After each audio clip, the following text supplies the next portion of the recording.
I want to talk a little bit about, as we advance down, a little bit about a soldier that's very, very special. This soldier joined the 38th Infantry in Independence, Missouri, marched with his company from Missouri to Lyons, New Mexico, on into Colorado. He's a good soldier. Did his job as well as he could do it. He joined the Army under the name of William Cathy. William was a good soldier, as I said. Always on his post on time. Very helpful to the other troops. But one day, William got really, really sick.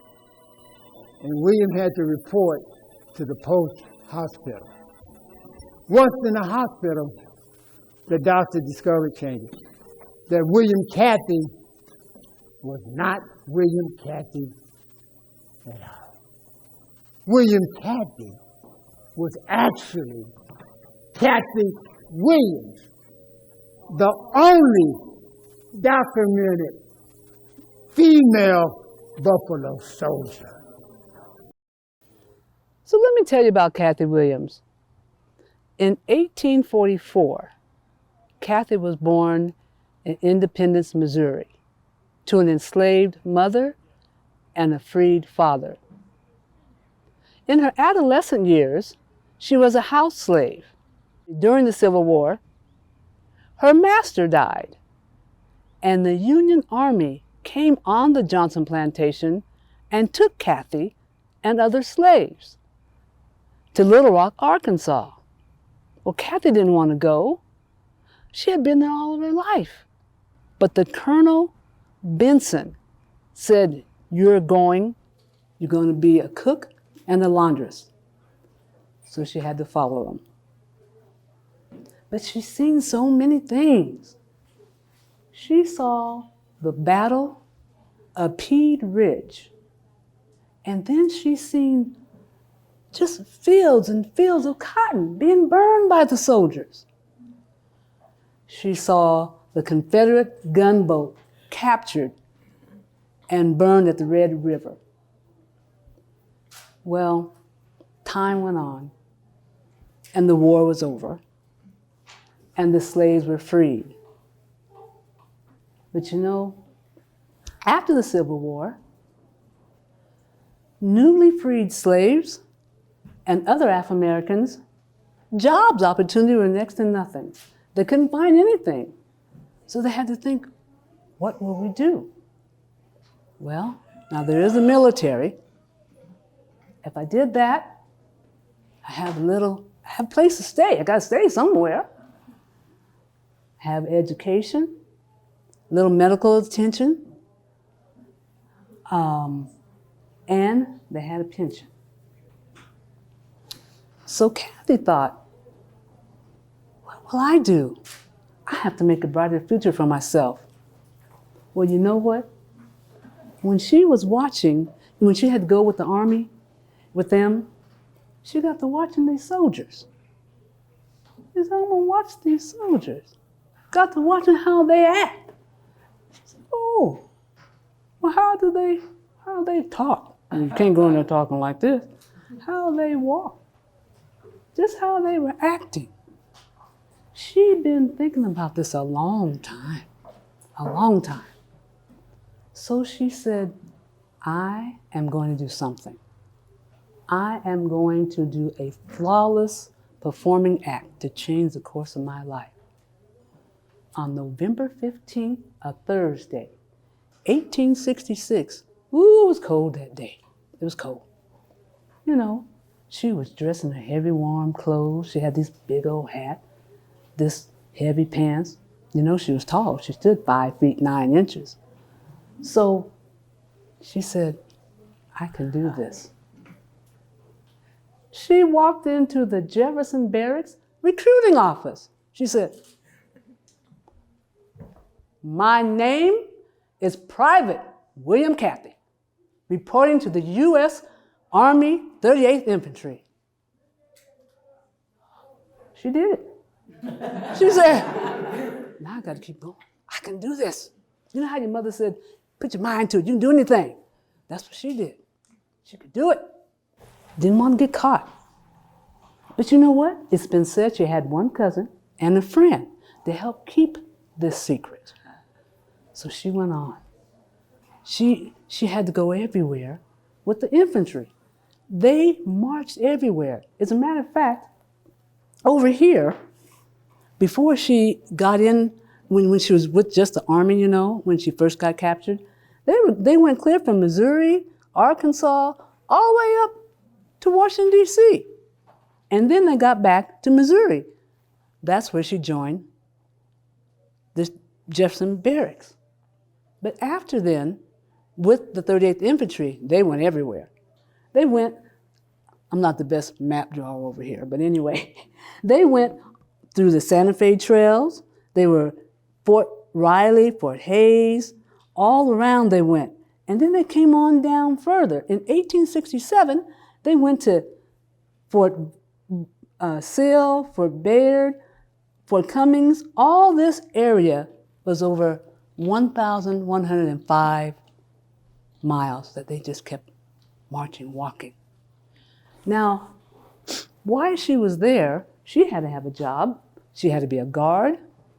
Well, you know what? Being a guard, she had to have learned something new. She had to be a marksman. A marksman had a steady eye and a sharp aim. Now, she carried something like this. This is what you call a Whitneyville. It's 1861. This is original. And she carried one like this. This weighs 9 pounds, and it has black powder, and the barrel is 40 inches. So you know, when a soldier walked, they did 12 to 15 miles a day and carried everything on their back, along with this. It's kind of heavy for me, but she was tough. But you know, as the soldiers kept walking, like Ann said, they got sick. They kept getting sick. They got pneumonia, malaria. They had tuberculosis, smallpox. They just kept getting sick. And they did not have much medicine. They gave them a little medicine to keep them going, but they didn't want to get, the other officers did not want to get near them because they were dying. They were like, I'm not getting near them. So they had a little medicine, but not much. Well, through all this, Kathy was getting sick too. Or should I say William Kathy was getting sick. Now, it's been said, she had went to the hospital 4 to 5 different times. She went through all these things, but nobody was checking. She kept going to the hospital, but nobody was checking. I don't know how that worked. But anyway, this time she got sick again, really, really sick. And she was discovered that William Kathy was not that. She was Kathy Williams, the only documented female Buffalo soldier. Well, when the men found out about it, they were not too nice to her. They were mad.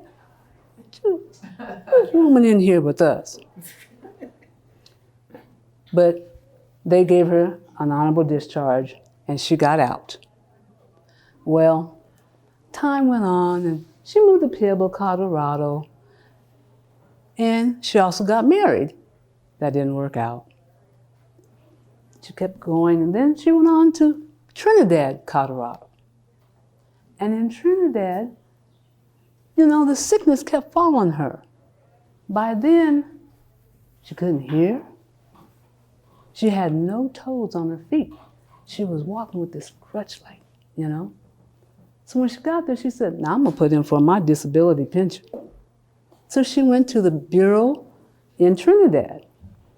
And she said, I'm gonna apply for my disability pension. He said, you're gonna do what? She said, I need my disability pension. He said, now women are not in the military. But I was William Kathy. Well, you're going to have to prove that. And then tell me some other things. He said, I got to look. He said, I'm looking on this thing. I do, said William, Kathy. But they don't have, there's nobody in here said that they couldn't hear and don't have no toes and been sick. None of that's written down. Well, none was written down because nobody came near her to check her all these times she's in the hospital.